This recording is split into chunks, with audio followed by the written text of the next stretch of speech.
Hey, Renee, Chris, and Ryan going live. Best podcast, Beauty and the Beast. Sit back and catch a vibe. Oh yeah, we talking zombies and apocalypses and all those things you like. Going beast mode, and if you didn't know, it's P to Z up on the mic. Whoa, hey, TWD family, grab the snacks about the pantry. Subscribe and like if you can, please, or those walkers eat you like some candy. Hey, okay. You at the right place at the right time. No one does it better, that's the bottom line. Beauty and the Beast, this is prime time. Let's go.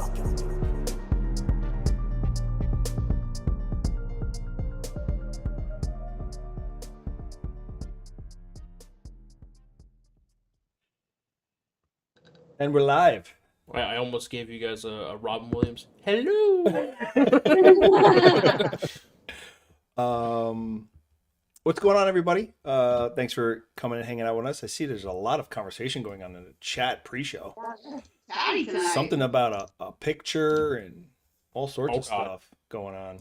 All right, never mind. Yeah. I just moved the chat a little bit. I apologize. Oh, that's okay. I didn't lose focus. You didn't? Okay, I'm glad. Now I am. Well, I don't know what happened to the chat. All right. All right, we're good. Not touching anything. Needed to regenerate. I'm just surprised that we got through the intro fine. Yeah. The microphone is working. Correct. I just confirmed that. Correct. The chat's all there. All right. Everybody's here. We have, and Brian is here, everyone. Brian Castrillo. He is hanging out with us tonight. Thanks for having me. Oh. Yeah. See, we couldn't just get away with without technical difficulties, could we? Hold on. What now? There's an echo. Yep, of course there is. Why wouldn't there be? Dave said it's participants. Nope, got it. We're good. Okay. Oh, and Pi likes my shirt. Thank you. I tie-dyed it. Very nice. Ryan and I unintentionally matched with shirts with flags on the sleeves. Yes, we did. You guys are like mirror shirts. Look at you. Yeah, he walked in my house and I went, we match. It was right. It was very animated today. Yes. Brian's wearing a Shawshank shirt. Yes. All right. Nice. So there's nothing wrong with a little I've actually Shawshank been there prison in the before. house. A little guts and gore. I like it. Yeah. So yeah, everybody, what's going on? Hope everyone's had a great past couple days. It's a new week. It's a day ending in Y. Oh, I think that was in reference to the fact we had a technical difficulty. right. Yeah. Absolutely. Brian, I don't know if you can see the chat, but if you can, obviously you see everybody saying hello to you. I'm not sure if you're able I to can't. I'm have that up or not. trying to get on my phone at the same okay. time, see if I can put it up. Yes, Brian is a TWD Ultimate fan. What's the matter? Tiff, what the fuck is a That's my Twinkie? phone. What? You guys are Twinkies? Oh, I mean, because we're you're twinning. twins. They call you Twinkies. We're twinning. Yeah, you're We're Twinkies. twinning. But how does that equate to? Twinkie, twin. I don't. Your shirts match. We're You're Twinkies. Twinkies. You're twins. It's a thrown me thing. off. That's okay. Oh God, what is happening to Brian? I don't know. Where'd Brian go? Oh, yeah. Am I still here? Your face isn't here, but we Yeah. can hear you. Did you change your image or anything, or your screen? He did something with his screen. I saw him flip. Because I can see you guys and I still see myself. Brian is the Skype symbol. Maybe it was when I tried to do my my phone, but I got out of it and You were just there. this is Well, we will chug along. Oh, Yeah. Christy's here. Hi, Christy. Christy's here. Oh shoot, Mhm. This is her first one in a long time. And Brian, Yes. And Brian's back. And Look at that. Brian's back. magic, I'm back. magic. Yep. Awesome. It's magic. Do you believe in magic? Yes. So yeah, what I'm gonna do, because Brian is obviously, for those of you who know him and follow him on his social media, he and his YouTube, which is his name. It's Brian Castrillo. Not hard to find. He is a TWD super fan, and one of the main reasons why we asked him to come and hang out with us and be a part of this is we just felt like he's fits right in. He's just another part of the family, and wanted to extend it to him and have him come hang out. And with that, what did you think of episode 15? Episode 15 was probably one of my favorites in the entire series. I love what it's setting up. Now I haven't seen 16, so for those of you that have AMC Plus, I have no idea. I'm in the dark on that, but I think that this episode is doing really well at setting up bad, not I don't want to say just bad things, but storylines that are going to affect our family, that may be the end of some of them. Um, I love what's going on with Lance. Daryl, Maggie. Maggie has been amazing. Lauren Cohan, I'm so happy she's back. I love the relationship with Princess, and of course Mercer, Eugene, and Max. Just it feels like everything is just coming together and culminating into whatever's going to happen. I have some theories to that, but the episode is really good. I thought the writing was excellent, the acting was excellent, and a huge shout out's got to go to Kean Michael Spiller, who's been phenomenal. I didn't realize that kid was that good at what he's doing, but I've been really impressed from what he did with Negan, and also the episode with this last episode with Lance. Yeah, and he actually put out a post too about, I forget, it was a cute post he put on social media, but it was just kind of like, I think it said like "dang it" or something like that, because they had stopped the day they stayed, their final day of filming. He like posted it. I think it was, he said something cute on social media. It was like the effect of like "darn it" or "dang it," like we're done kind of thing. And then the picture, the whole group photo that everyone from. No, he got left out of the picture. He was running. Oh, okay. Right. He was. Him and one of the other kids were running to the picture. So I think they're like, yeah, they got left out. So he's like, I hope someone can Photoshop us. And someone did. They photoshopped him on the water tower of There all you go. things. Okay. Hey, it worked. Not the water No. tower, though. Well, yeah. We can't have that. The water tower has been lurking in the background, wouldn't you say? Mm-hmm. I mean, that thing is just, for some reason they show these shots of it.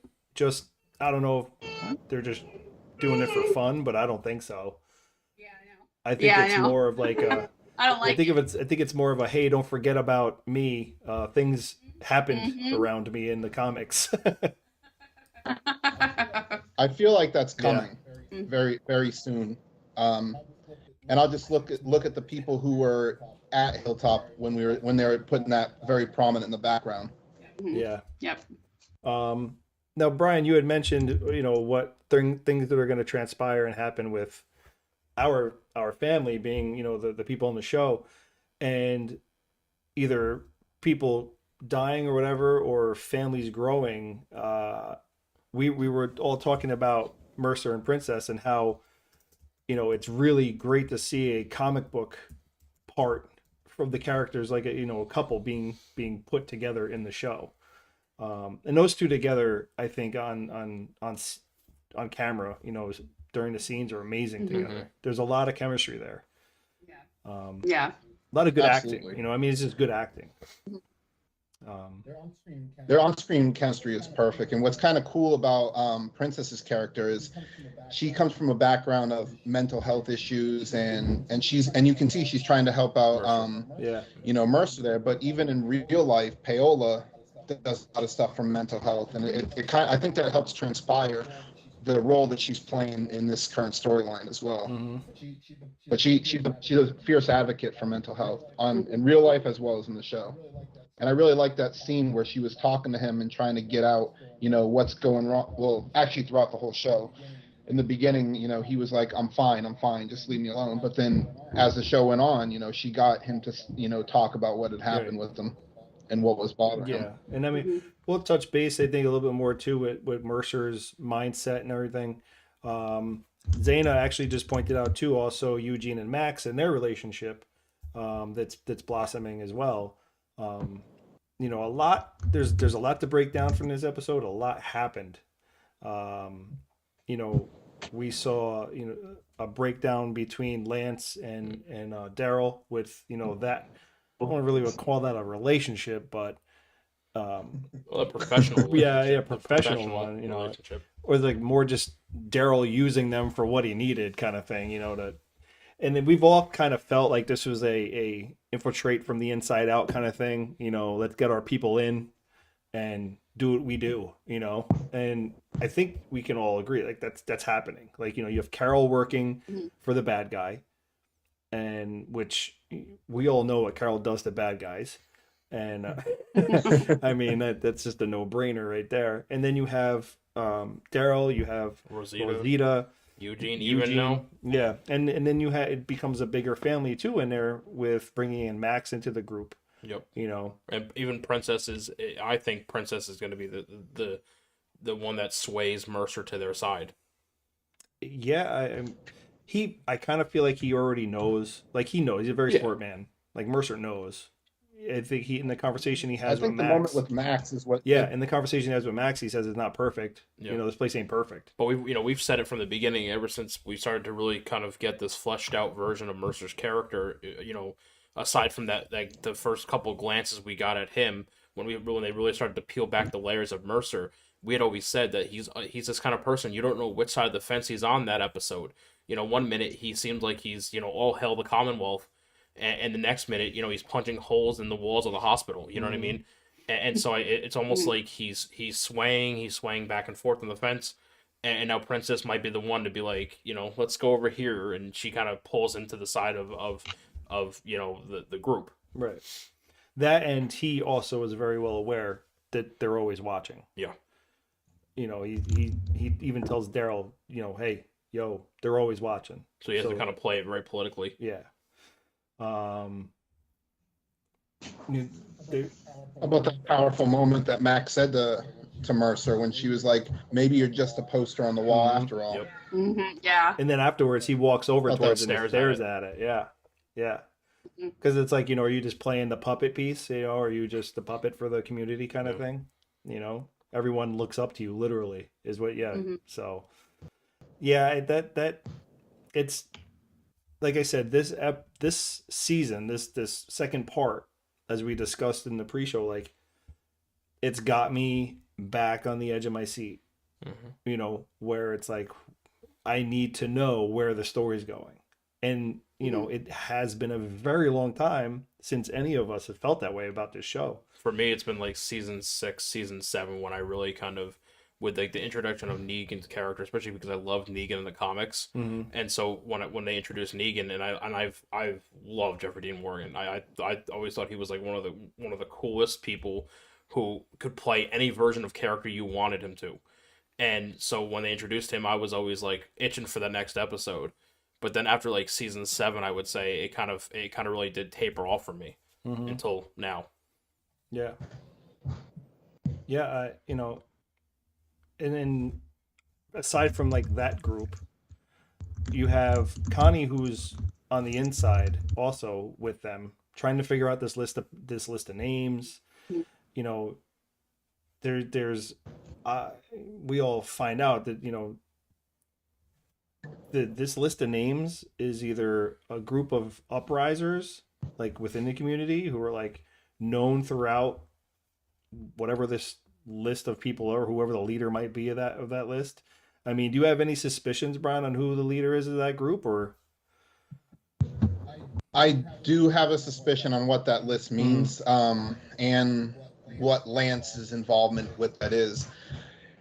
Basically, like some of the that list is people who Lance does not want. Like, remember who was the guy who got arrested for the poppy growing person? He basically had him arrested. Moto. He's on that list, but he's disappeared. Right. So you got all these people who have disappeared.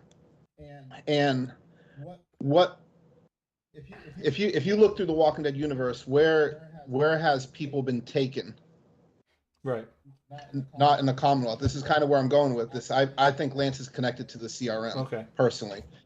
And I think a lot of those people are people who have well, the list is from the Commonwealth, obviously. Those are people that they know that they've been keeping track of, so they've disappeared.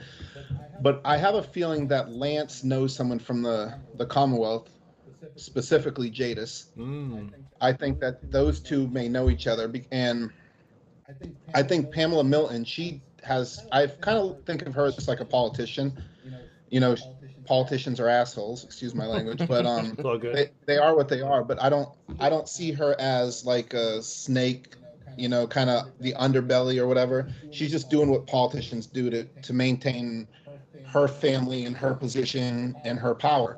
While Lance, if I see as him trying to topple over Pamela Milton, and he may be possibly trading A's and B's to the CRM for supplies that he needs, but nobody knows where these people are going. Yeah.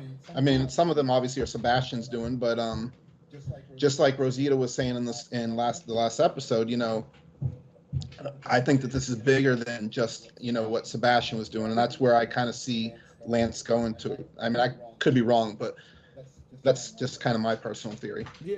So where do you think Lance was taking those guns? I think that was sort of a deal with Jadis for the CRM, because a lot of because the CRM basically has supplies where they can, you know, they can help out a community, and I think that was part of it. Now Leah, obviously being the person that she is, she's going to take them anyways. Excuse me, but those guns came from the Commonwealth. Why would the CRM wouldn't need them? But do you remember when Lance was talking to Carlson? Yeah, he was talking to Carlson. Mm-hmm. And he said for that other thing, but that other thing, I think that other thing was a deal that went sour. That was a deal with those guns were supposed to come to the Commonwealth, or where Lance was going to get it, but I think Leah kind of basically intercepted that. Yeah, I mean, I think it's a deal that went sour. It's some sort of dealing with the CRM. But no, this because when he was talking about those supplies, he was talking because she was giving. He said that Pamela had got relinquished the resources from the Commonwealth for Alexandria. And so when he was talking about all that with Carlson, he was talking about resources coming from the Commonwealth going out to Alexandria. And those guns were in that converse. That's, when he was talking about that, like they were coming from the Commonwealth and going out. So that's what I don't. But he also said he was doing that without Pamela's knowledge, didn't he? Didn't he mention something about that where he was trying to do something on the side with those resources. They weren't like he alluded to the fact they weren't going to Alexandria. Yeah. I don't know where. Maybe I just feel like there was some sort of dealing with the CRM that Lance has, and that's what that group kind of that Eugene was kind of finding about. As to what the specifics of that deal is, that's kind of hard to say, but that's kind of what I feel like Jadis is somehow involved in that. Yeah, no, it's a good theory.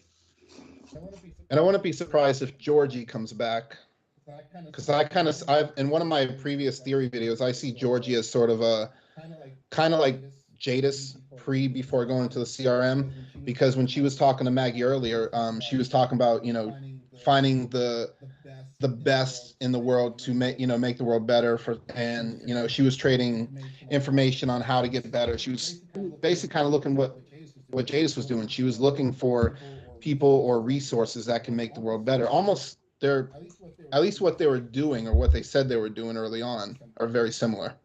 Of course, Jadis eventually became a badass militia in the CRM eventually, but yeah. And then Georgie took off. But I have a feeling we will see her again. Really? Some capacity. Yeah, because I know that there's a lot of people out there say Maggie killed her, all these things. Mm-hmm.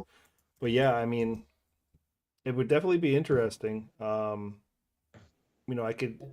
thought they said she went west. Well, yeah, I mean.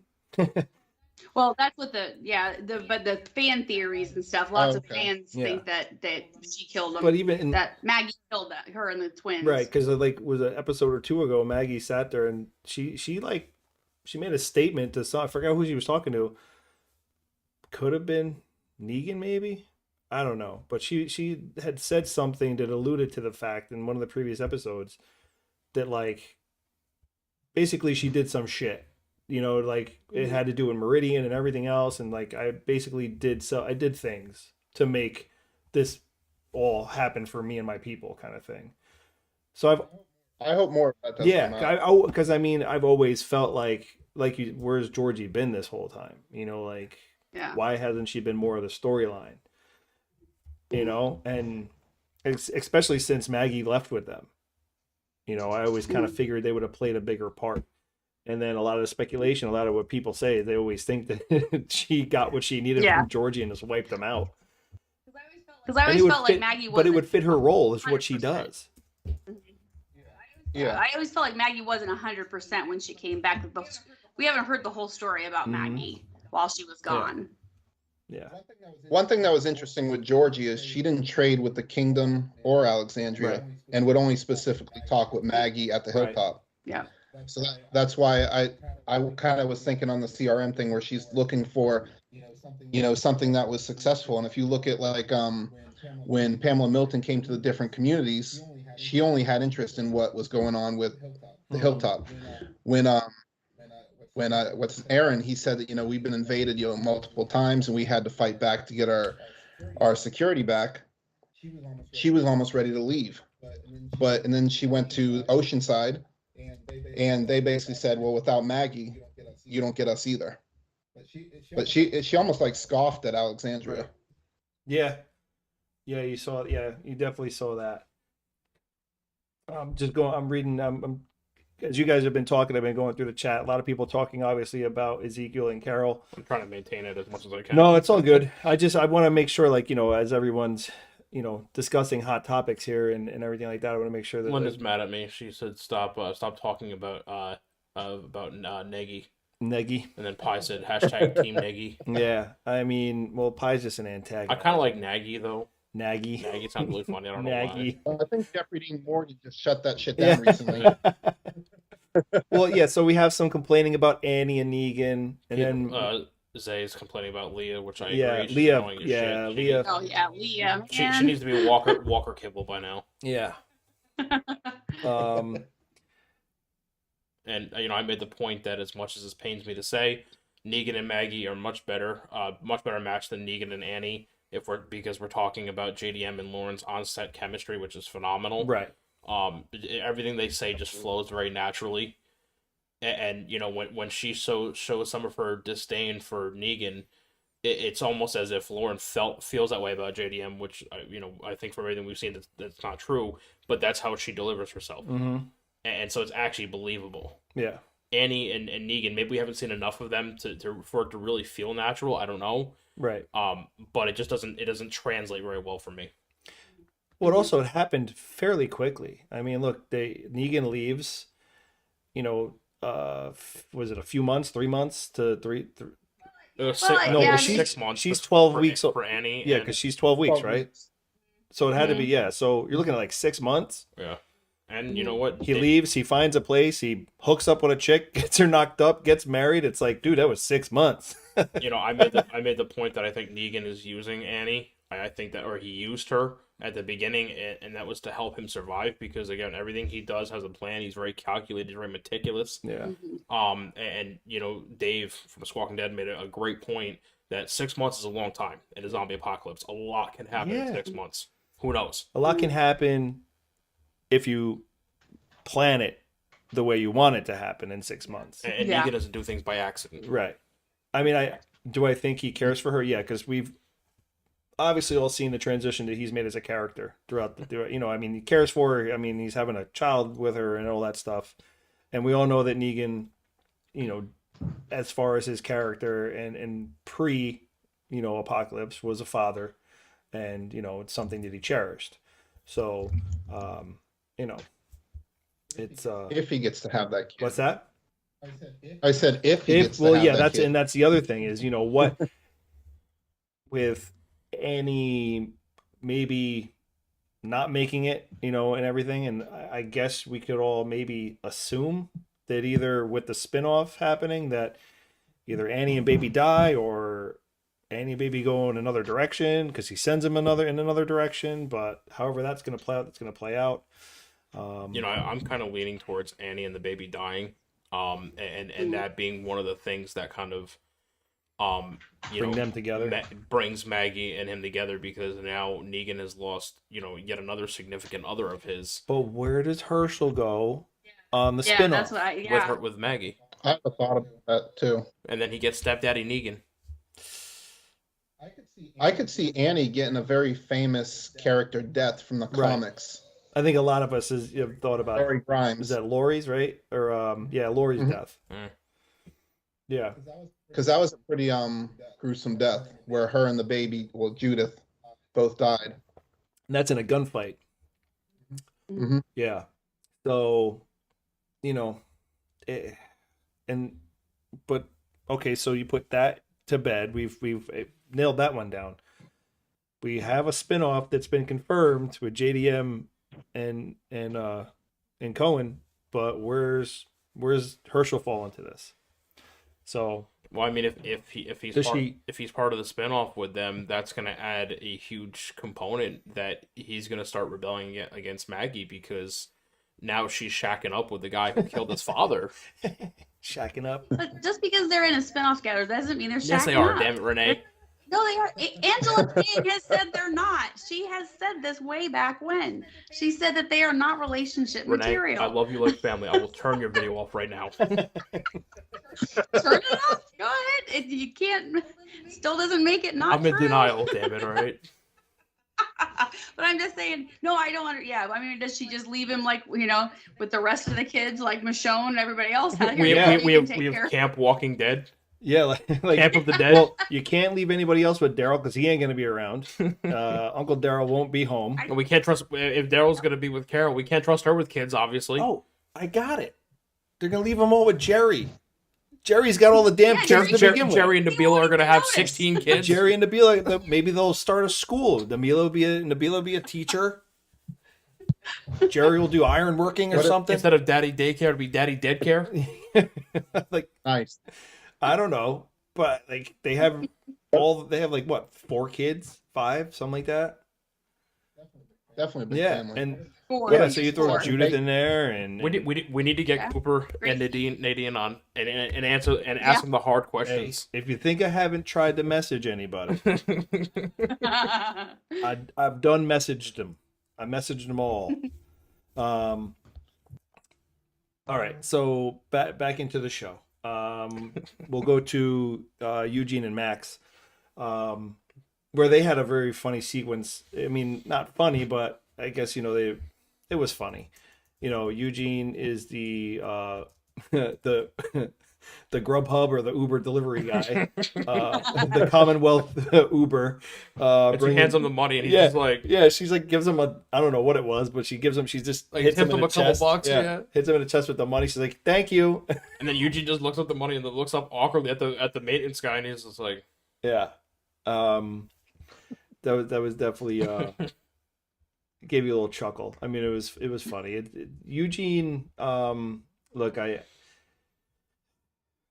I still have very little faith in that man. I still do not like anything that his character is doing. I know that it's coming around, what he's building up with everyone in that group.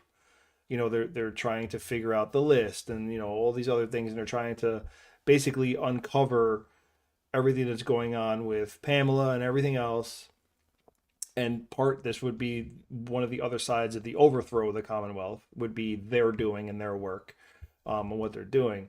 So I know it's a redemption thing for him, in my opinion, because he's effed up so badly with giving up all the locations of everybody and trying to get them to be a part of this whole big thing, and then realizing that it was just a giant shit show.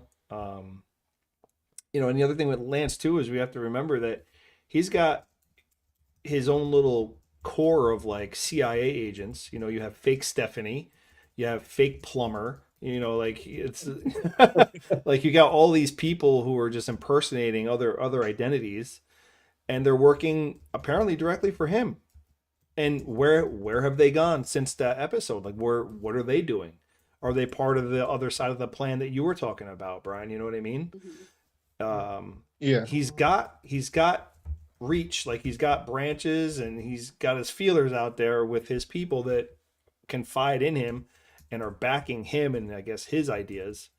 So who knows what that whole thing really is going on, but he definitely does have people that are fighting his fight.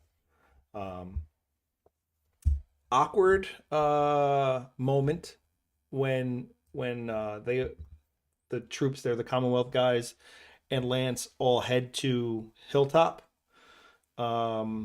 They get to the gate, and of course Maggie's at the top of the gate. What'd you think? What'd you think about that scene, Brian? I know when I initially saw it, like the trailer, because that was the big trailer scene. I thought I was going through my head like, why would Daryl be upset with Maggie? Why is Maggie upset with him? And I kept racking my brains trying to figure out like different things that could happen. It was kind of nice to know once it all worked out that they weren't upset with each other. But that's the one thing I was worried about. But always ominous in the background was that water tower. That's the one thing that I kept getting distracted by throughout that scene, or the walking up to that scene. But I thought that was a very excellent scene where Daryl came in and kind of basically said, I'm not asking you to trust this asshole, trust me. Right. And that's basically what got him in, or got them in, because he was worried about his family in there. Yeah. But I really enjoyed that scene. Yeah, I mean, and that was like one of the first initial like smacks in Lance's in his face, for this episode. My favorite smack. Yeah, well, yeah, I mean, the first smack that happened to this episode, which we didn't get to talk about at the very beginning, where you have Gabe and Aaron on the rooftop. They summon Daryl up there. In the opening scene there too, we have Carlson's face all mangled and eaten and chewed away. I mean, that was a great beautiful FX thing that they did with him. That was really cool. But then they open up and they have Daryl go to the rooftop, and I mean it's comical because like when you've been following the show like we have, and you could read Daryl's face as he's up there listening to this whole dialogue play out, where Lance is like, so this all happened and they left the one-armed guy and the priest alive, you know what I mean?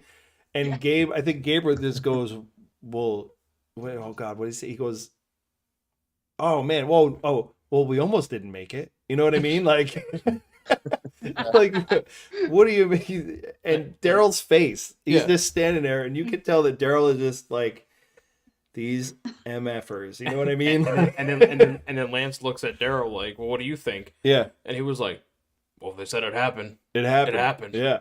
They've been out here long enough. And I'm like, you really weren't a poker player, were you? More of a go fish guy, were you? Like, Jesus Christ. Be a little bit more convincing, please. Yeah. Try. Use some inflection. Use some emotion. Well, if it happened, it happened. Yeah. Yeah, so I mean, that scene actually made me think of the prison. Yeah. Oh yeah. Because they start off with the cop scene. You got the little evidence placards everywhere, and that just brought me back to where Daryl was talking to Beth's boyfriend, and he was saying, what were you before this? And he said, I was a cop or a detective. Yeah. And then he just said, I was kidding. And then now it's funny because he is basically a detective, and they're figuring out this murder scene. And then you got like kind of a good cop, bad cop going thing, with Lance being the bad cop, and then Daryl is basically trying to break the tension of it. That scene was really impressive, and that was a really cool way to start. I know everyone's got their MVP of the show, but like for me, Daryl was my MVP of this whole episode. Just the constant backhanding that he delivered to Lance over and over again. When he kicked the head over to Lance, and it was like, we saved you a bullet. Yeah, that was great. And what a damn awesome kill that was by Daryl. Yeah. With the rifle barrel, into the one, and then pulls the trigger, gets the that's the stuff that was the kills. Like, remember when Michonne and Rick got in the cars with the line and like just mowed down? Oh yeah, with the chain. 1,000. Yeah. I mean, epic shit like that has been missing. It was very Z Nation-esque. Yeah, you know what I mean. But like. The kills and like the intensity of the kills, like stuff like that just hasn't been there until this season, and it's just like, yes, like you see shit like that, and it like literally made me like go, yeah, like that's how you do it, like none of this bitch shit. That kind of gave me some Daryl and Martinez feels, where they're kind of going one up on how to kill walkers. Where you got those 3 amazing kills from Aaron and Gabriel, and of course Daryl at the end. But that just brought me back to that where they were one upping each other, because those kills were amazing. They were. Yeah. The Gabe with the machete. That was probably my favorite. Slicing through, and then the separation. Yeah. It was think about it, it's a very comic bookish kill. Like, that's how the comics were when they were drawn with Michonne with the cutting.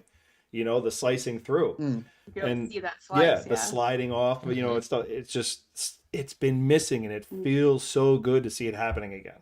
Yeah, just see just seeing like when they sliced the one zombie head and like it just slid off, and you just saw like the brain matter. Yeah, and I was like, yes, Yeah, I've been missing this. Exactly. Like, where has it been? So it's stuff like that, stuff that they've been doing that is just, it's making the like overall love come back, you know, for everything, for our people. Speaking of love, Dave is convinced that Daryl and Lance have a secret lust for each other. Oh boy. And so I told him, I said, it's like when you're in elementary school and you pick on the girl you like, you know? Yeah. Here, have a head. Yeah, I don't think that's lust at all. Yeah. You think it's true love? I saw the greatest meme from that where he kicked Right. the head. Someone did like a Spanish soccer thing where basically Daryl kicked it and then made it go into a goal, and then you hear someone going, "Goal!" It was the greatest thing I saw after that. I was laughing my ass off. I did have a Literally. grind my guts What? about the Ooh, episode. Okay, all right. So the one grind my guts that I really had is that when Lance is inside Hilltop and they're going through everything, and he goes to the truck, and he's like, I'm kind of a motorhead myself, Yeah, you know, gearhead. gearhead, and he's looking at the tires and he's doing this and he's doing that. So Lance, if you're such a gearhead, when you turned the key and didn't hear anything, why push the gas pedal? Yeah, if it's not turning over, push If the the gas pedal, car's doing not shit. turning over, what are you pushing? What are you pumping the gas pedal for? Gearhead, you know, you know what I mean? Like, That was honestly my favorite slap to him, because the redemption that Maggie Right. got from him, as there, you know, that was very tense at that moment. The score that was going on right then just made that scene feel very tense. And then when Maggie basically just said, "Yeah, look at you now, Yeah. asshole. You're not quite the gearhead." As yeah, you no, alluded he's like, to. oh, it's just the ignition relay, and I'm like, oh, he might be onto something, and I'm thinking to myself, I'm like, okay, there were car tire tracks, like they did have tracks, and all right, the tires are muddy, and I'm like, no, I'm like, this is just building up tension, this is just building, and you know, and you obviously Maggie,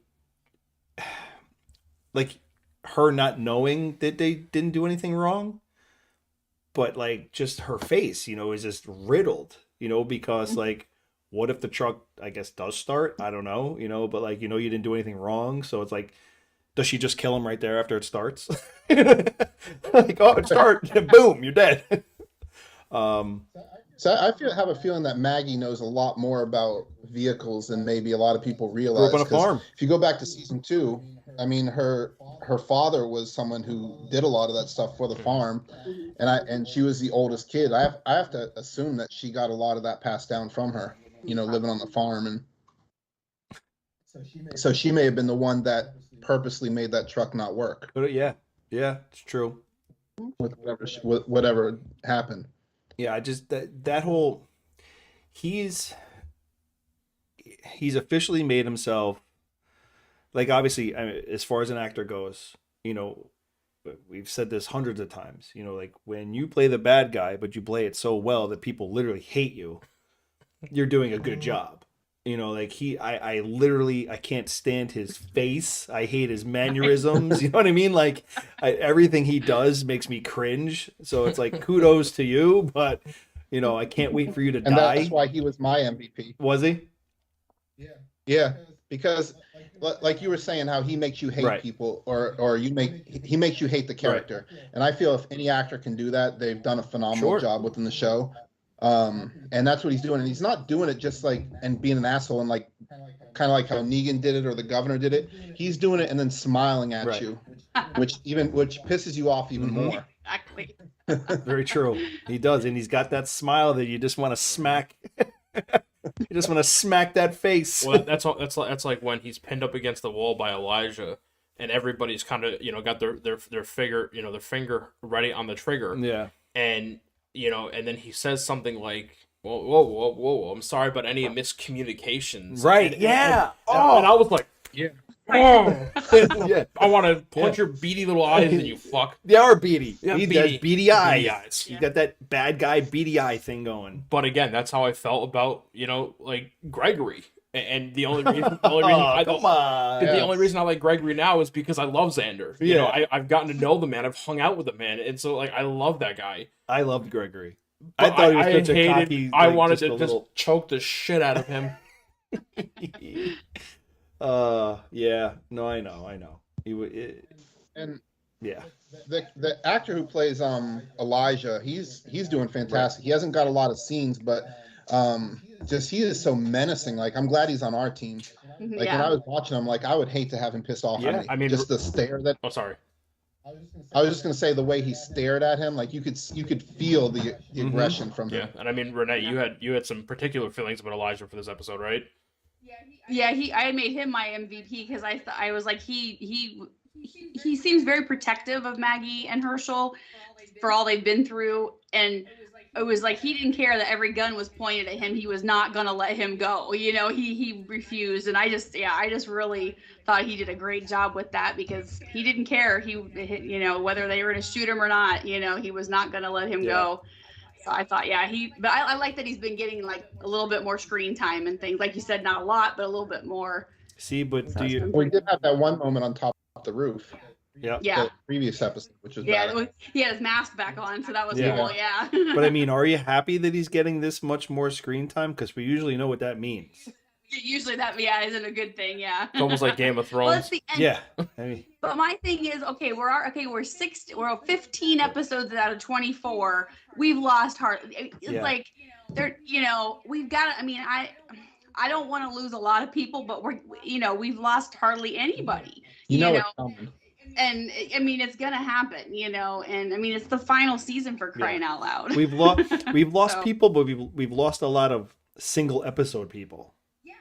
Yeah, exactly. Which I mean, you know, there's people that I was like even like Toby. Man, he was a great villain. Man, I would love to see him a few more episodes, you know.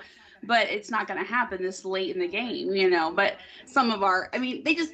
You know, they've lost the element of surprise thing where, you know, in the earlier seasons, they just kill everybody. It didn't matter who it was. But now they're a lot more cautious. And we know 4 majors that are not going to get killed because they've already announced their spinoffs, you know. So you've lost that tension. Yeah. That's why I think it would have been smarter to save some of those announcements for after the finale, in my opinion. Mm-hmm. Jeffrey Dean Morgan even said that. He's like, I can't believe they announced that, you know? He was shocked that they announced it so early. Yeah, I mean, the only suspense we have is anybody that hasn't been announced for a spin-off show. It's like, you know, their fate is kind of like, okay, but, you know, we know of, 6 characters who, you know, who are okay, who are safe, mm-hmm. You know? How, you know... Unless they... Sorry, go ahead. I was just going to say, unless they do something like where one of them does die, and they're not necessarily there with them, but more as like a kind of like an angel or something on their shoulder that is kind of like getting this character to keep going and pushing on to do whatever that they need almost to do. Like what they did with Jason Warner Smith's character, right? Yeah, they brought him back a few times. Yeah, where he was kind of like haunting. Who was he haunting? Oh man. Oh boy. Morgan? Yeah, it was Morgan. Yeah. It was kind of haunting Morgan, and there was one point where he had like the blood dripping down his neck and stuff like that. He's wearing the white T-shirt, you know what I mean? Mm-hmm. And that would be kind of cool, you know. But who would it be? Yeah. Well, that's what. So probably have to be Daryl or Carol. I was just saying, Sebastian must follow his comic book path and kill Rick, who is the new Rick now. Aaron would be the closest one. I think it'll be. I think if you look at the way they're dressing Aaron right now, the way he's acting, the way that he's essentially taken over Alexandria as the leader. He's got the missing arm. I mean, I feel like every box is being checked at this point in time. Plus, he's got Gracie, who, you know, for all intents and purposes, could be the Carl of, you know, of his Rick. You know what I mean? They did an interview with Ross Marquando, and he said he could be just throwing everybody off, but he said that's not the case. He said, he said it just has happened to be like that. So we'll see. But there's another character that maybe people aren't thinking of that could get that Rick's death. Now, I kind of like at first I was thinking it could be Aaron for the same reasons you were saying, because he looks the part of Rick. He's kind of playing a lot of the Rick roles. Even a lot of the scenes, like when they went to Alexandria, those are right from Rick. Oh yeah. But he's not there right now to be, and now where he's basically kicked out because of what happened, it would, and where we only have basically 9 episodes left to kind of get that going, I think that would be kind of hard. I think it has to be someone within the Commonwealth now, and who is being prepped to basically be a leader within the Commonwealth to upset that role. This person doesn't die in the comics, but what about Mercer? You got Max basically saying, you know, you need to step up and be more than just a poster. What if he comes out and delivers that speech? Yeah. That just the only other person I could think of. But Aaron is a great person for that as well. But it just, with him not being in the Commonwealth, I wonder how that. And that's what, I had said that before, that they haven't even met yet. It would be hard to set that up. But Aaron is also committing a lot of crimes against the Commonwealth. Yeah. Exactly. And so if that was to get back to Grace's. Pamela, Yeah. you know what I mean? And you know what? Maybe she says to Sebastian, if you really want to prove yourself as my son, because she finds out about all this shady shit that Sebastian's doing. Maybe if you want to prove yourself valuable to me in the Commonwealth, kill him. Right. And maybe that sets it up. You know what I mean? But then again, we have 9 episodes left. Like they're gonna have to step it up. Yeah. Well, that's it. Well, if you think that's about it, so there's quick. 3? Is there 3 people that are alive that should be dead by now? Ezekiel, Rosita, and Gabe, right? And Gabe died already. in the Well, comics, yeah. right? Yeah. But Ezekiel died. He died with the Whisperer of War. Yep. Rosita died with the Whisperer of War. Yep. Gabe died at the water tower. Yep. And is that it? I think it's those 3 that are still around. That all wouldn't be right now. Is Aaron still alive in the comics at this point? That's At this point, yeah, I think Aaron's still around. Yeah, I can't remember. Daryl doesn't exist. It's been a while since I read the comics. So. Well, Daryl's the only one who doesn't exist. Yeah, Daryl's the only one who doesn't. characters. Yeah, he was a made-up character for the show. So yeah, I don't. oh, Carol's already dead. Yeah, Carol's already dead. Yeah. Princess and Mercer have their relationship. Yep. So yeah, I mean, it's gonna be interesting to see who gets the curveball. You know what I mean? Basically, like who's gonna, or maybe they don't even go that way to be at all. You know, maybe they don't even dive into that territory. I had read an article. Why bring Sebastian in then if he doesn't do? I mean, that's his only purpose. I know. What's his literally? What is his other job? Because he's worthless. Yeah. You know, and I don't know. It's hard to say. It really is. Dave said someone's phone is vibrating on the table and the mic is picking it up. I don't know. I got nothing. My phone doesn't have vibrate on. Okay. I don't think it. Just read what he says. I don't think it's mine. So, Linda said, "Where is Yumiko and Magna?" And they're at the Commonwealth. Yumiko. Yeah, is, Yumiko's she's a lawyer. Yeah, doing her attorney, Yeah. and Magna's. Yeah, we haven't seen them. Well, I think maybe is what she's asking. And well, speaking of Yumiko, but let's talk about her brother, who gets convinced by the king to go do this appendectomy at the local veterinarian shop that he's running.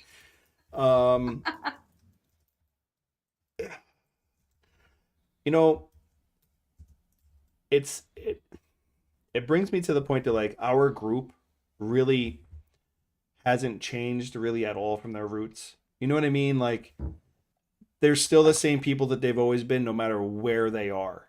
And basically Ezekiel saying that like he's trying to put forth with his new life that he was given by Carol to do for others, so for them to get caught, which I kind of like, not that I felt it was going to happen, but I feel like watching it, I'm like something bad, you know what I mean? Like you're stealing supplies, so it's set up though really well for Carol to come in and for Ezekiel to be like, oh, I see what your new job is. Like you're on the inside already. Like this is what you do. So I thought setting that up was really cool. The dynamic of that whole, storyline right there, that whole situation. And then to see what Ezekiel's trying to do as far as being a better person, because with his second chance that he was given by Carol. So, you know, and then they had the discussion about, you know, they had a really good heart to heart conversation there to end with, I think it was Carol saying, you know, well, you know, we're not getting back together. And, you know, he was on the positive note as usual, saying, you know, don't say, or don't count it out yet or something like. You always, Yeah, you always say that. Yeah. So yeah, you know, that was. I like that they're still Yeah, friends. of course. So Yeah. I don't think they'll ever get back in a relationship, but I think I like that they're friends again. Lucy says the brother needs to It's grow good to some see him balls or happy. fuck off already. uh, Linda, basically her new job for Carol has been working under Lance. Yeah. You know, Working as for the government. working for Lance as kind of like a an inside person, like one of his people. Yeah. She's just got to work off that debt because when she asked him about that, he said that's a big ask. You know, meaning that she was going to have to do more than just one job for him. And Yeah. since then, she's been working for him.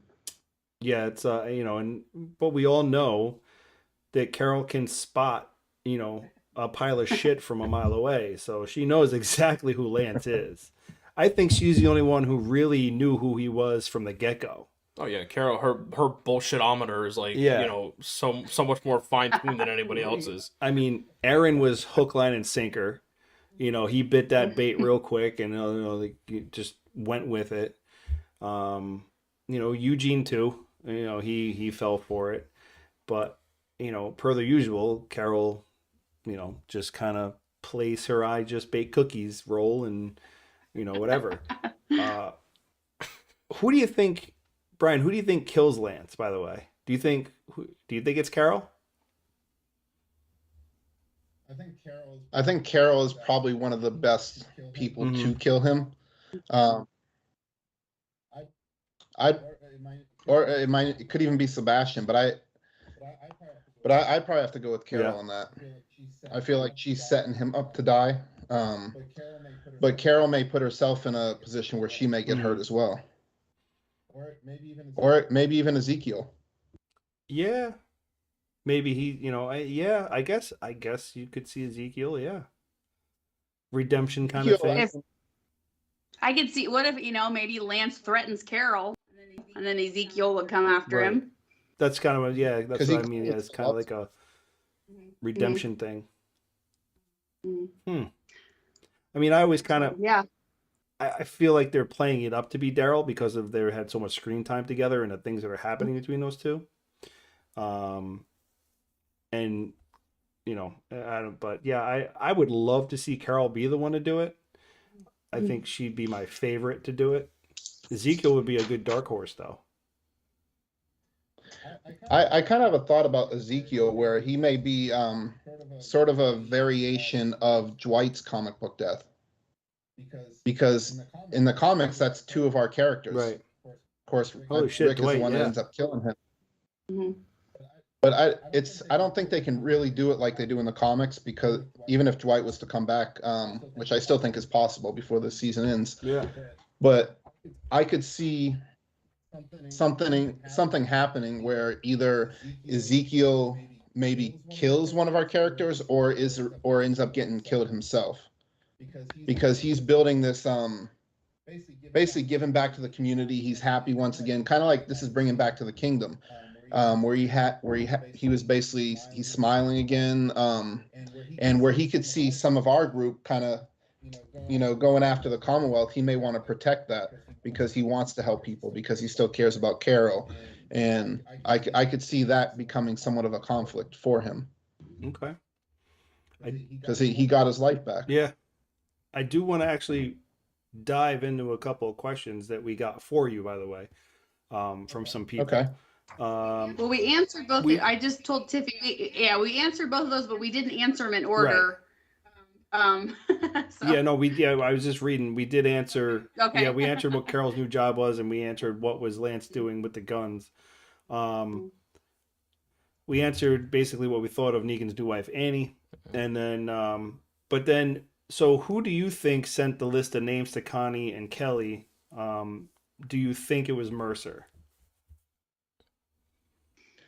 I don't believe it's Mercer in that respect at all. I could see where it's someone, because remember in that initial scene where the boss, or Connie's boss, was basically telling her to shut up.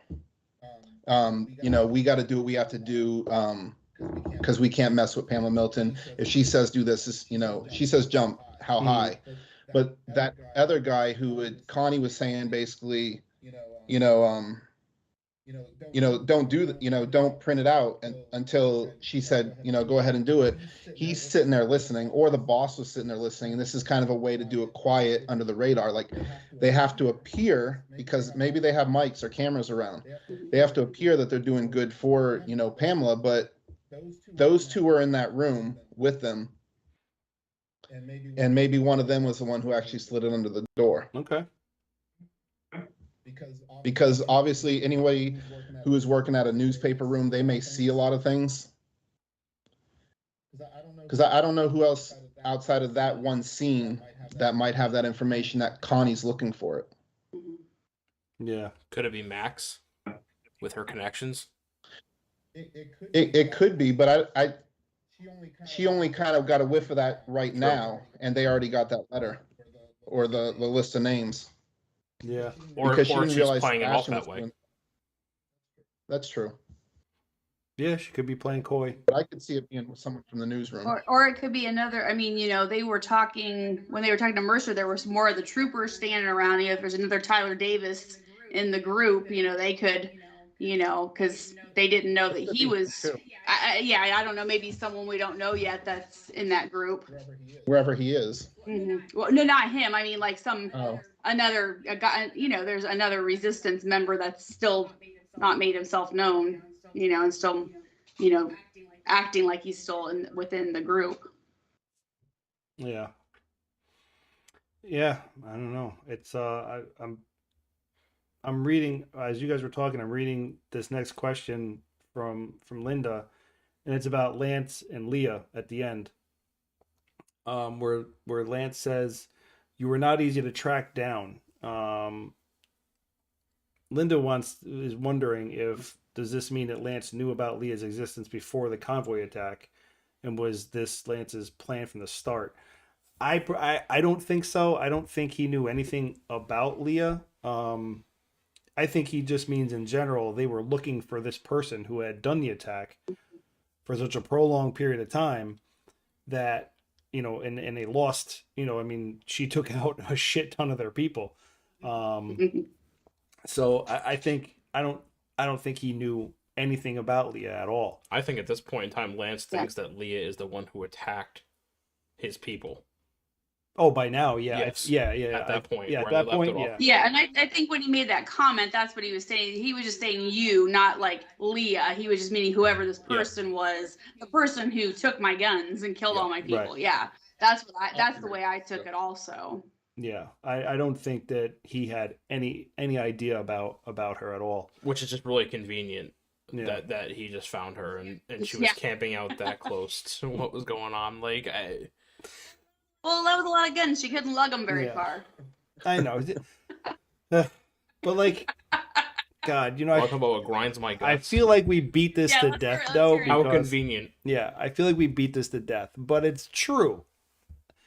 How large is the area in which they all live in? It takes a day and a half to get to here. It takes 2 days to get there. Whatever. How is it that they just are so easily, conveniently bumping into each other in the middle of the woods, in the middle of the dark? You know what I mean? Like, I don't know. If the world is so big, can we make it seem like it's so big? Well, I feel like Leah's been tracking them. She has military experience at least. No, so she may have been. No, go ahead. She may have been around. And I feel like she was keeping an eye on everybody else and watching what they were doing, and it just happened to collide with each other. And when she left those guns out there, that was actually a brilliant move, because it was enough to distract the Commonwealth guards, where they felt that maybe she was had no weapons on her, and then she can come around and sneak in and start shooting them. Yeah, it was a good distraction move. Yeah, I mean, they don't show much for next week in the, in the scenes leading up to next week, but it's not it's not hard to figure out where it's going. You have Leah. Clearly, Yeah, I mean, you have Leah who's going to be working for Lance now.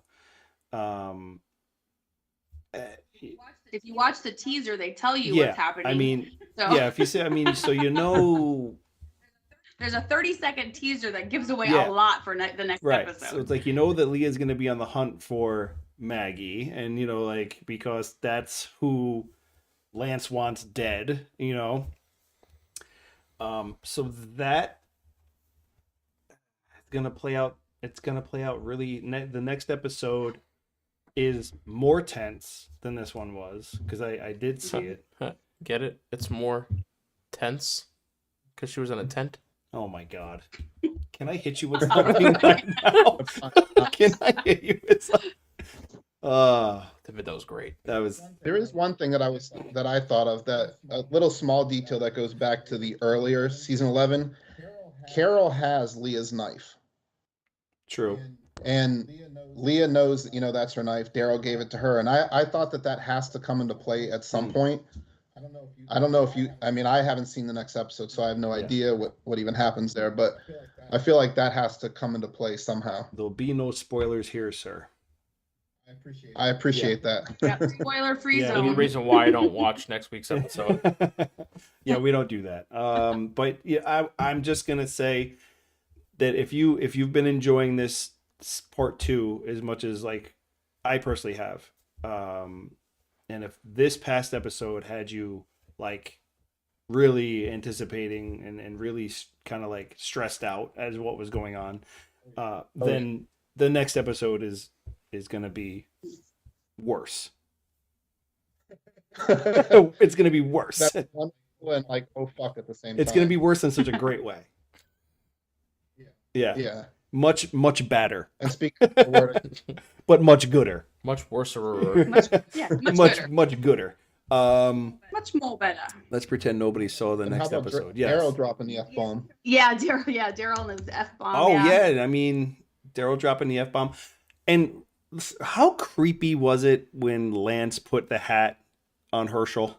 Oh, Such a Didn't creep, like that. man. Oh God. What That a- sent chills up I'm my like, I was you- like, dude, stay 500 feet away from a school. You yeah, I freaking was like, creep. you little pedo, get out of here. Jesus.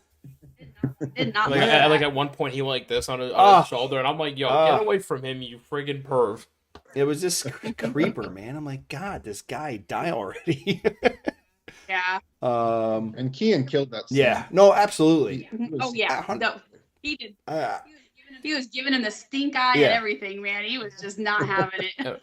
What was great about that was like even after Elijah puts him down, and so everybody's still got their guns and whatever, and Maggie and Maggie's got her pistol pointed at him, and you just see Elijah, and he's like, mm-hmm. He was Yeah. scared. yeah, he stared at him, and he was Yeah. like, Yeah. And Maggie, man, let me tell you, I feel like it was just a hair trigger pull away from finishing the day for him. I mean, Yeah.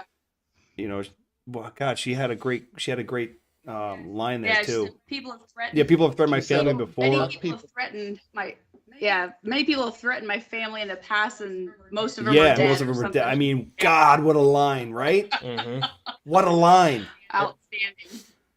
And it was right after that when Daryl turned the gun from the guards directly on Yes. Lance.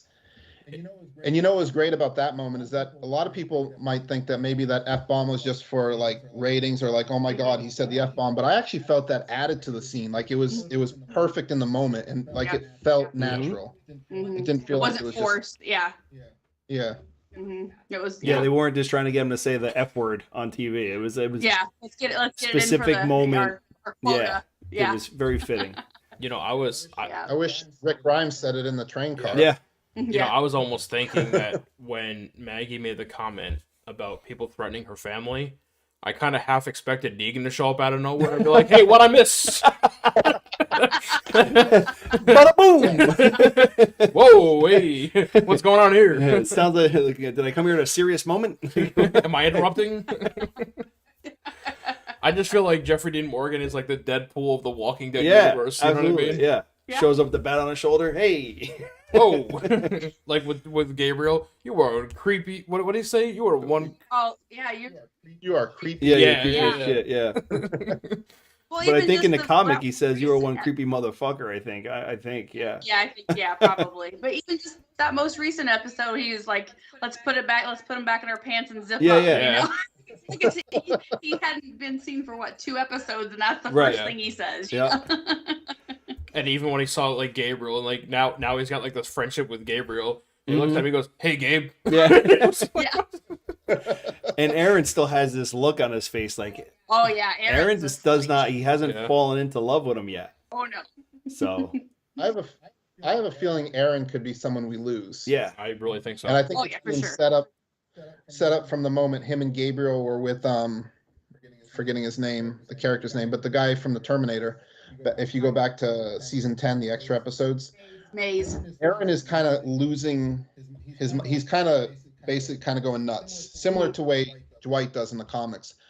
But I could see Aaron possibly getting the water tower death, but Gabriel being responsible for it, not purposely, Mhm. because Aaron's losing his temper. He's just kind of getting out of sorts. I could see us possibly losing him and him being one of the big deaths that we get. Yeah, I think Yeah. so. I feel like he'll be I the don't one. like it. I know I hate it because he's like one of my favorites. Well, all right. So like let's so by the end of the series, what are your Mhm. top 3 deaths? Our predictions. Or Definitely your Aaron. predictions? Yeah, like predictions for deaths. Yeah. Prediction. Aaron was one of my predictions. Let's see. I kind of changed where I mentioned Mercer. I can kind of see him being now that's kind of a recent development after seeing this most recent episode. So I'm going to throw him in kind of one of my predictions. And at one point I was thinking Maggie, but now ever since they mentioned the new series, 'cause I thought she might get Rick's death, but after this, that was kind of taken off my chopping block. So I might have to go with Gabe I was just too. gonna, yeah. Gabe is my like number one that I think it's gonna be like a very shocking death. They haven't given him his comic book one yet, but just like that water tower is just hanging out, man. Yeah, There's just lumen there, and he's still same thing. He's lumen there too, and he's been very brazen. You pointed out the fact about Yeah. how brazen the Gabe's been lately. Yeah. Like, so yeah, man. I mean, for me, I used to hate. it's definitely Gabe. I'm going with Rosita. She's kind of like my dark horse death that I think is going to happen. Just another character that, I mean, she's there right now, and she's just kind of been like lingering, getting by. You know, there's so many times where she's been in so many scenes where you expected her to be bitten, you know, during one of the fights during the storm outside while they were fighting a fire. What's weird is that she's always been like a main character, and so far right now she seems like a supporting character, which for me is very bizarre. Yeah. Mm-hmm. It is. You know, it's very weird because Yeah. I've always thought that she was a very popular character, and so for them to start treating her as like the secondary character is very very weird to me. So are they preparing us Right. to be emotionally separated from her character? I don't know. You know, Yeah. I'm going with her, Ezekiel, and Aaron. Yeah. I was going to, for me, it's Gabe, Rosita, and Ezekiel. The reason I think that it's going to be Ezekiel is that's going to be part of what propels Carol away from the group and in her own spinoff. Right. Is that she's going to break down and have this like nervous breakdown because everything she did was for nothing essentially because Ezekiel's going to die anyways. And let's be honest, I honestly think that her and Ezekiel are both getting feelings for each other again. I don't think it's ever going to turn into anything. I think they're going to keep this friendship until he dies. But it's clear that they still have these residual feelings for each other, and I think those are going to intensify leading up to his death. And I think that's going to shape the future of her character in the universe. Obviously, Gabriel was just being really, he's just being Gabe. I don't know, you know. So I think he's an honorable mention. I don't think Gabe's like in my top my top 3. The fact that Rosita is, like I said, just being treated as like a secondary supporting character, I think that we're getting prepared for her to die. And I still stand by. I think Aaron's going to get Rick's death. I really do. Okay. Yeah, it's solid. Yeah, my top three are exactly Ryan's. Aaron, Zeke, and Rosita. Okay. Yep. You know, someone else who's not kind of in the picture a lot, who a lot of times when they do this, they tend to disappear, is Jerry. Yeah. I know. He's not doing I anything. know. Mhm. You know what? He's just being family man, kind of hanging out at Alexandria.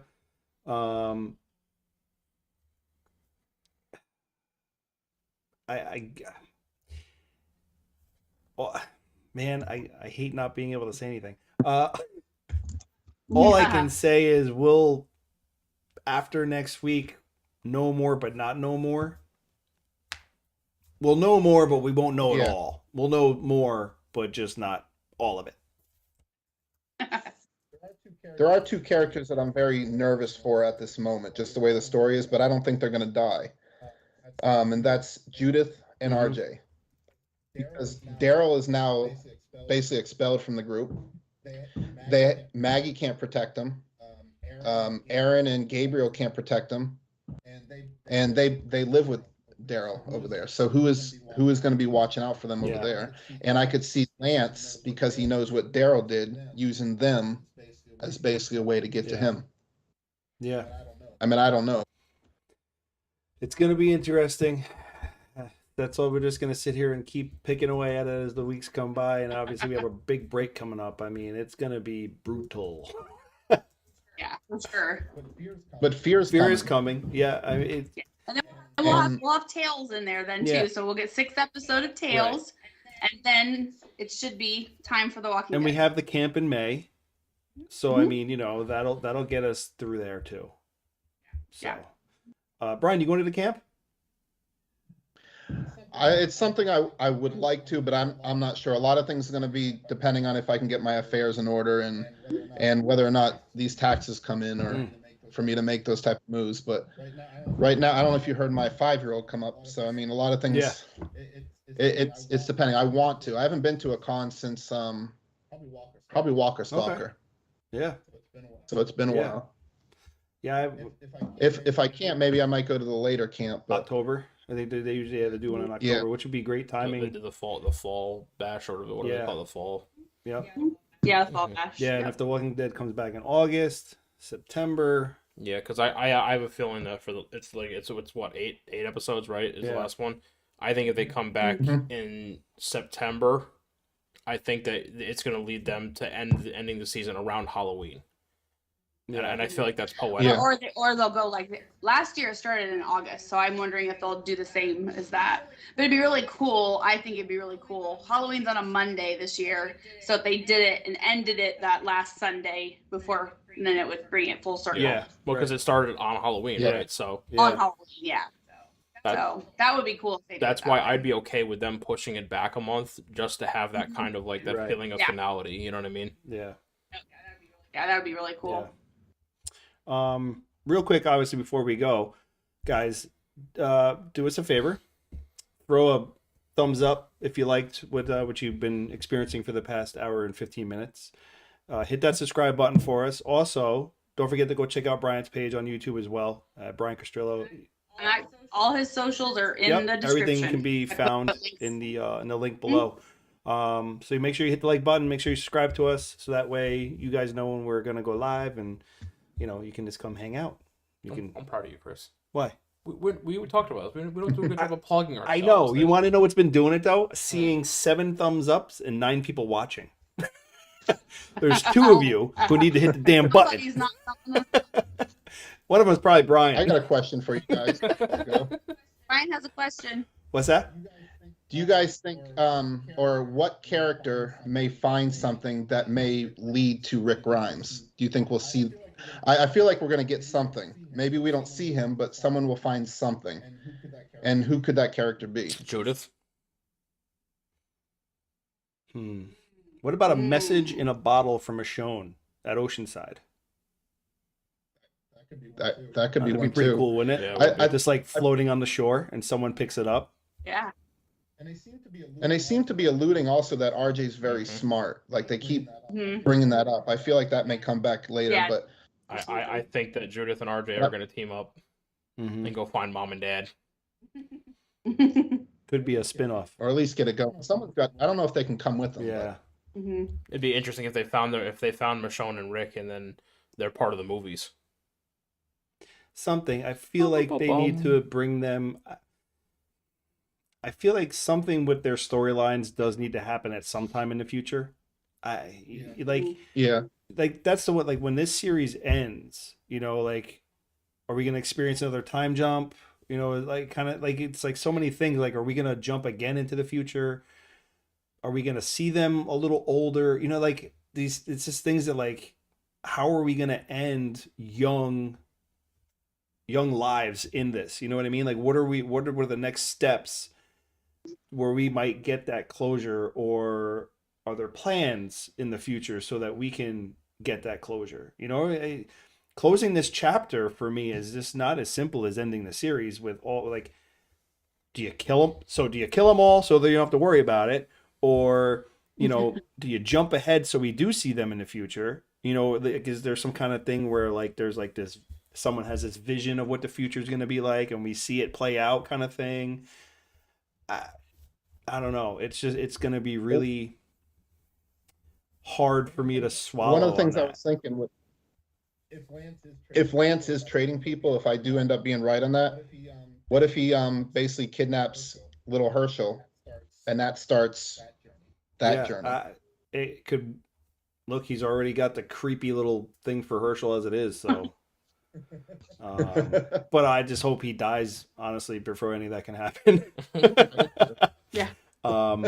Yeah, good question though. I mean, yeah, I personally, I think if you wanted it to hit home with your viewers, I mean, yeah, Judith would be a good option, but I think some kind of message from afar, from someone, it arrives however it may arrive. But I mean, they brought Oceanside back, in this. So look, for me, it would be, she left on a boat, I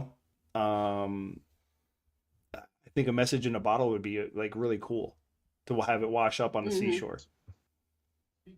Speaking of Oceanside, where is what's his face who is attacking Michonne? Isn't he over there? I'm forgetting his name. Oh, Virgil? No, Yeah, he's at Alexandria. He's at Alexandria. He came back with Connie. All right, that's and Luke. That's another mystery. Luke is at Oceanside, but we haven't seen him because he was making the Dumbledore movie. Oh, that's right. Yeah, he was. I could see him dying too. But yeah, he did an interview with like comicbook.com or something, and he said he's at Oceanside. So I don't know that we'll see him or not, but he's been he was doing that, he has been filming that Dumbledore movie for however long. It's been a while, so. Yeah. All I know is that after you guys do watch the most recent episode, it kind of opens up like speculation on where the last episode is really going to take place and who's going to be in it. I think in this part 2 finale, I think that it's from what I've seen, I think they're gonna have to incorporate everyone some way and somehow, like everybody. So I can't wait to watch. Yeah. So yeah, Brian, I'd like to say thank you for joining us. You are thanks. Yeah, you're welcome to come. Thank you. You're welcome to come back anytime you want, man. I mean, I'd love it. You got an open door policy. Just knock and we'll let you in. Ryan? Yes. You did great tonight. Thank you. Yeah, good job. So what prompted you to say that? Because usually you don't compliment me that way. You did great tonight. Look thank at it. Their setup was magnificent. Thank you. I still feel like there's a punchline coming. No, you even partook a lot tonight. I like it when you partake. Thank you. Yeah. When you enjoy yourself with everyone else. I'm a big fan of that. Oh, great, thanks. Yeah. I appreciate it. And obviously everybody, thank you for being here and hanging out with us. We will be back next week. We got lots to talk about. You guys that'll be the last, as Renee pointed out earlier, that'll be the last mid-season finale. Yeah. So it's sad. Yeah. And also I'm interested on has AMC Plus. I don't know if it's going to be a standalone episode or whatever, but it's called Dead in the Water, and it's going to be the submarine episode. So I have a theory video on that. Do what? I have a theory video about that. Do you? Oh, do you? So it's set on the submarine, the USS Pennsylvania from Fear the Walking Dead, and so it's basically the eve of the outbreak. Okay. And it's all contained on the submarine. So, yeah. And then Nick Stahl, who played Riley, he reprises his role as Riley because he is whatever you call a submarine guy. I don't know what they're called. He was so good on that. What? What? You're called a guy in a submarine. He was so A good seaman. here. Sure. Yes. Okay. Yes. I'm former Navy here, so I'm laughing at that. There's the punchline. There it is. But yeah. So, anyways, but it's a digital. It keeps saying like digital series, but then it doesn't really say how many episodes. If it's just the standalone episode, they're not doing a lot of information about it. But it'll just be on AMC Plus. Okay. So anybody who has AMC Plus, you can check that out too. I think that'd be something for me. Yeah, I'm definitely gonna catch that and see what it's about. Yeah, I'm interested in seeing it, and then yeah. So anyway, All right. yeah. Madison returns. Well, Madison, I don't think Madison. Have you read when they think that she's going to return? I haven't It's not read until that. like mid-season, right? Well, because this is mid-season. Well, no, I We mean are like in- middle of this. Well, there's an episode called Amina, and That when, scares me. what?